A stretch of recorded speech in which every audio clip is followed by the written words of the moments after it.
It was the kind of finale that made you forget it was a spin-off. Not just a wrap-up of Georgie and Mandy's first marriage season 1, but a soft, nostalgic bridge back to a world we'd all said goodbye to, the quirky, poignant, oddly brilliant family dynamics of young Sheldon. As Georgie and Mandy finally exchanged vows in the closing minutes of the season, the show pulled off something subtle, even radical. It reopened the door to a show that, until now, had been laid to rest with Sheldon's walk into Caltech and the final, heartbreaking voiceover from Jim Parsons. But now, something had shifted. A wedding more than a wedding. The wedding itself was classic Cooper's, a blend of chaos, mismatched tuxedos, and heartfelt interruptions. Missy gave an impromptu toast that ended in tears and jokes. Meemore danced with the bartender. Sheldon didn't attend in person, he sent a 2-page email on the evolutionary significance of monogamy instead, but his absence felt deliberate, not distant. What made the finale sing, however, wasn't the marriage. It was the moments in between, the glances, the lines, the callbacks. When George Sr.'s old toolbelt made an unexpected appearance as Georgie's something old, the camera lingered just long enough to evoke the looming absence of the family patriarch. That moment cracked something open, a sliver of grief and memory, the kind that young Sheldon wielded so effectively in its final season. The audience didn't just remember George Sr., they felt him. And through him, they remembered where this story began.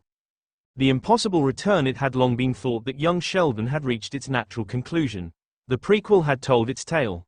The beats were hit, Sheldon's early genius, his awkward adolescence, the subtle fracturing of the Cooper family, and the emotional tsunami that came with George's death. What more could be said? Apparently, a lot. In the final 5 minutes of Georgie and Mandy, a flash-forward sequence hinted at something that fans hadn't dared dream. A new chapter, one that wouldn't simply revisit the past but reframe it entirely. We see an older Missy, now a young adult, standing beside a familiar whiteboard. The camera pans. A grown-up Sheldon, not Jim Parsons, but a younger actor in his early 20s, walks into the lab. Their conversation is light, but layered. Missy says, "Funny how everything starts to make sense when you look back at it."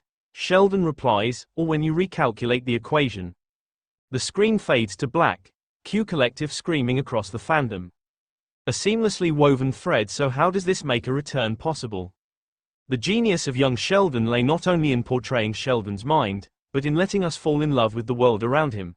Georgie and Mandy, once side characters, grew into their own arcs with surprising depth. Their spin-off show was, in some ways, a test balloon. Could the Cooper universe live beyond Sheldon?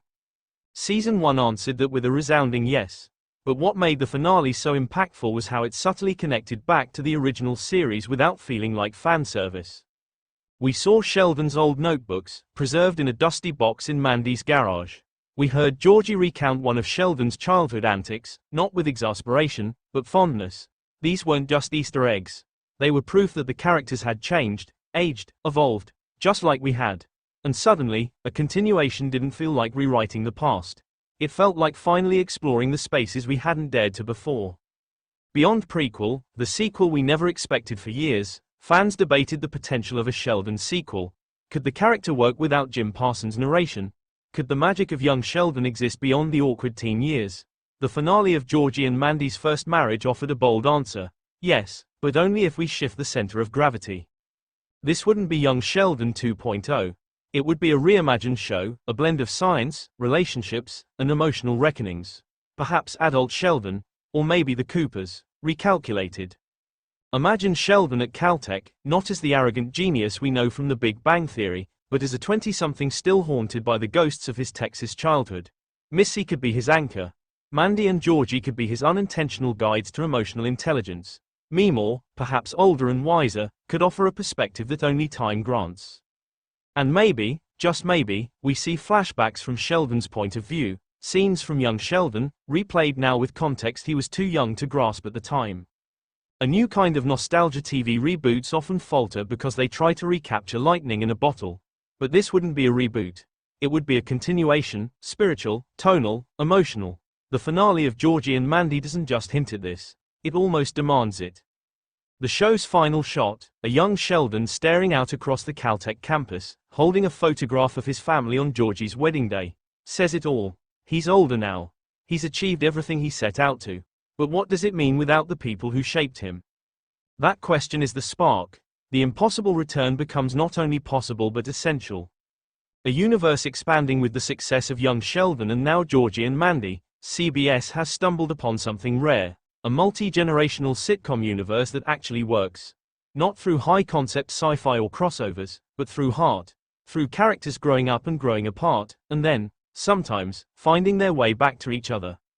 A continuation series could explore adult relationships, the cost of genius, sibling reconciliation, even Sheldon's first romantic entanglements. It could give us closure where The Big Bang Theory gave us comedy. It would be, in the truest sense, the Sheldon versus most grown-up chapter. Final thoughts. Georgie and Mandy's first marriage wasn't just a spin-off, it was a stepping stone. A chance to see if the heart of the Cooper family could beat without its boy genius. The answer? It can. And more than that, it has the power to bring him back. The finale wasn't just a wedding, it was a reunion. And somewhere, in a California lab, Sheldon Cooper is finally ready to go home. Not to Texas. To us. Would you like me to format this as a blog post, add quotes, or turn it into a script-style recap?